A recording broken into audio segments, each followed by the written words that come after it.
ఇప్పుడు మనం కొన్ని విషయాలు బట్టలు ఇప్పేసి మాట్లాడుకున్నాం. నువ్వు బాగా ఓపెన్ అయిపోవాలి నాన్న మిరియం. లోపల ఏం పెట్టుకోకూడదు, ఫ్రీ అయిపోవాలి. అసలు కాళేశ్వరం ఎందుకు కట్టిండు? ఎందుకు కడతారు సార్ ప్రాజెక్టు? తెలంగాణ కోసమే కట్టిండు. కేసీఆర్ గారు దేవుడు సార్. ఆడు పెద్ద బోగ్గాడు సార్. ఆడు చేసే ఏదో పనులని కప్పిపుచ్చడానికి అలాంటి లాయర్ ఒకడు. కేసీఆర్ హరీష్ కలిసి కమిషన్లు తప్పారంటగా. ఎవరో తప్పుగా చెప్పినట్లున్నారు సార్. వాళ్ళు చాలా మంచోళ్ళు.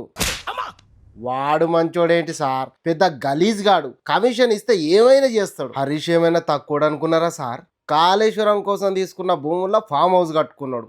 మూసుకొని ఫండ్స్ రిలీజ్ చేయాల్సి వచ్చింది. చెయ్యి అక్కడే ఉంది, చెంప పగిలిపోతుంది. ఎలాగంటారు? నువ్వు అడగకూడదు, చెప్పాలి.